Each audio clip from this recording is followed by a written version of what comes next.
4PM news network में दोस्तों आपका स्वागत है। मैं हूं आपके साथ राशि जहीर।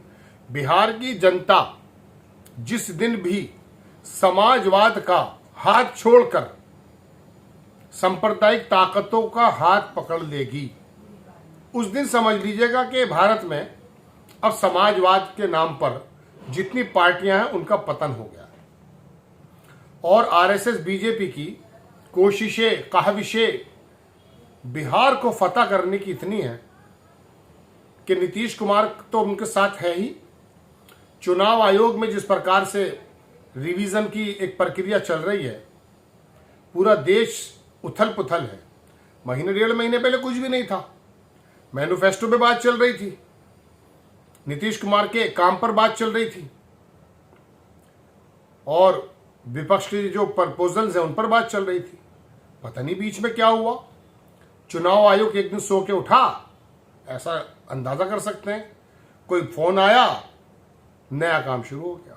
अब पूरे देश में समय की, पैसे की, सलाहियतों की, लोगों के बल की बर्बादी चल रही है। न्यूज चैनल वालों को कंटेंट मिल गया, रोजाना बिठा लेते हैं किसी को, लड़ा रहे मुर्गों की तरह। ऐसे में कांग्रेस की भी अपनी तैयारी चल रही है। कांग्रेस ने बिहार के चुनाव के मद्देनजर जब बिहार के अधिकारी को बुलाया तो पप्पू यादव पहुंच गए, बामे पत्नी के सांसद हैं, और वहां जो अपनी एक प्लानिंग रखी कि किन किन चीजों पर काम करना है, कितनी सीटों पर चुनाव लड़ना है।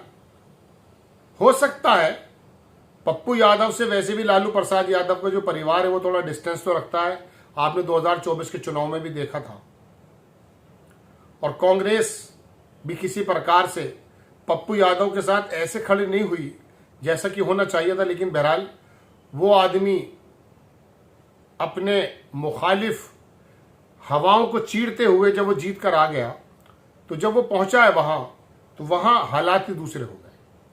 अब वहां जो रणनीति बनाई जा रही है, जमीन पर बहुत ज्यादा उतरने वाली नहीं है। राहुल गांधी का नाम पहले भी था, आज भी है, लेकिन राहुल गांधी की जो टीम वहां काम कर रही है, कन्हैया कुमार है, पप्पू यादव हैं, एक वो अलावरू आए थे उनको लेकर आए हैं, एक वो राजेश राम है, उनके जो ईबीसी के उन्होंने बना दिए हैं। मतलब बड़ा शानदार एक तरीके का समीकरण उन्होंने जातियों को रख के किया है। लेकिन बिहार की जनता को मालूम है कि दो ही तरफ वोट जानी है, या तो जानी है सेकुलर ताकतों के खिलाफ या सेकुलर ताकतों के पक्ष में, या तो वो बीजेपी के जो उन्होंने माहौल बना दिया है उसके पक्ष में जाना है, या फिर लालू प्रसाद या तेजस्वी यादव कितने भी नापसंद हों, हालांकि बहुत ज्यादा उनका वहां पर वो बढ़ रहा है, मुख्यमंत्री के रूप में पहली पसंद वही बने हुए हैं, बड़ा ज्यादा वो थे, धीरे धीरे कम हो रहे हैं, लेकिन वो सब लोग वोट उन्हीं को पड़ जाएगा। ऐसे में अगर मिसाल के तौर पे पप्पू यादव की वजह से कांग्रेस और लालू प्रसाद यादव के बीच में डिस्टेंसेस आ गए, तो ये एक नुकसान की बात भी होगी।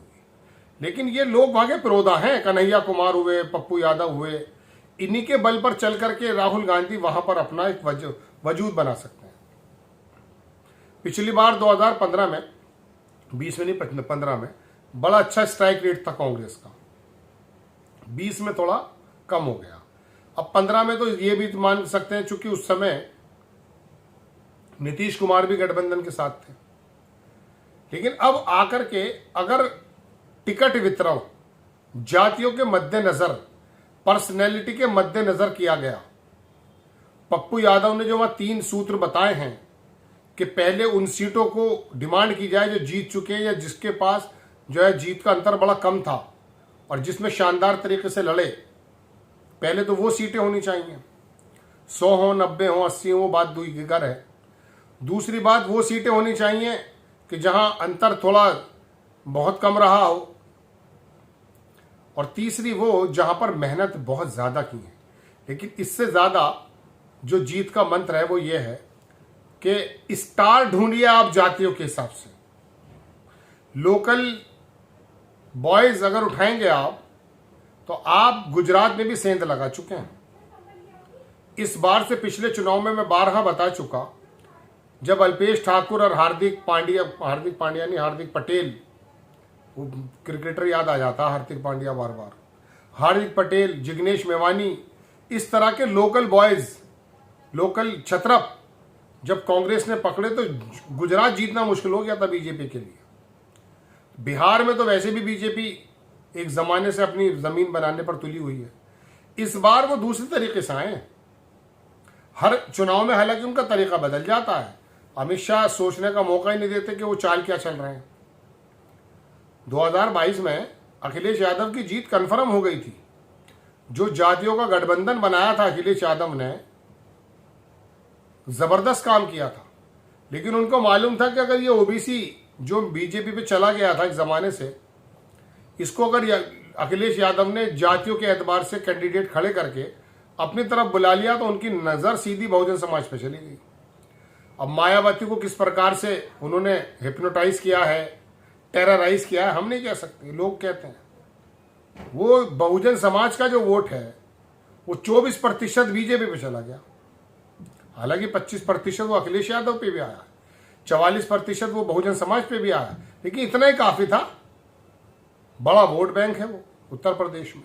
तो ऐसे में वो बिहार में कौन सी चाल चल जाए मालूम नहीं, लेकिन बिहार के वोटर में खास बात दोस्तों ये है, बड़ा अवेयर रहता है। बदकिस्मती यह है कि अवेयर होने के बावजूद भी ऐसे लोगों को नहीं चुन पा रहा है जो उनके पलायन को रोक दें। पर कैपिटा इनकम के अंदर जो पिछड़ा हुआ है दुनिया में, उसको आगे आ जाए। मजदूर आज कहीं भी नजर आता है, बिहार का ही नजर आता है, उसका ये तमगा गले माथे से हट जाए। लेकिन बहरहाल बात यह कि अब की बार अमित शाह चुनाव आयोग, वोटर लिस्ट के अंदर घटाना बढ़ाना, इसके मद्देनजर आए हैं। तो आपकी तैयारियां क्या हैं? आपकी तैयारियां ये हैं कि पप्पू यादव की वजह से लालू प्रसाद यादव के लड़के की भमें न तन जाएं, बड़ा दिल करें, और कांग्रेस भी उन्हीं सीटों पर जहां पर उनको मालूम है कि हमारे लोकल बॉयज, लोकल छत्रप बड़े मजबूत है, जातीय समीकरण साधते हुए जुट जाए। चूंकि राहुल गांधी का भी ओरा है, इसमें कोई दो राय नहीं है। और अगर उसमें तेजस्वी यादव और बाकी छोटे छोटे दल मिल जाते हैं तो बड़ा शानदार काम होगा। कांग्रेस ने जो वहां पर अति पिछड़ा यानी कि ईबीसी, इकोनॉमिकल बैकवर्ड क्लास, और महापिछड़ा, इन पर जो काम किया है वो वाकई देखने योग्य है। अपना अध्यक्ष भी शायद वहीं से चुन लिया था, वो राजेश राम क्या नाम है उनका। तो दोस्तों पप्पू यादव के आने से ऐसा ना हो कि इन दोनों के बीच में कुछ डिस्टेंसेस हो जाएं, मिलकर काम करें। पप्पू यादव को मूंछ का सवाल ना बनाए तेजस्वी यादव। अगर मूंछ का सवाल बनाओगे तो परेशान हो जाओगे, क्योंकि वहां ओवैसी वगैरह भी तीसरा दल, चौथा दल बनने की तैयारी चल रही है। आपको खबर कैसी लगी अपनी राय कमेंट्स बॉक्स में जरूर दीजिए। चैनल को सब्सक्राइब कीजिए, शेयर कीजिए। नेक्स्ट टाइम मैं किसी खबर के साथ हाजिर होता हूँ। जय हिंद।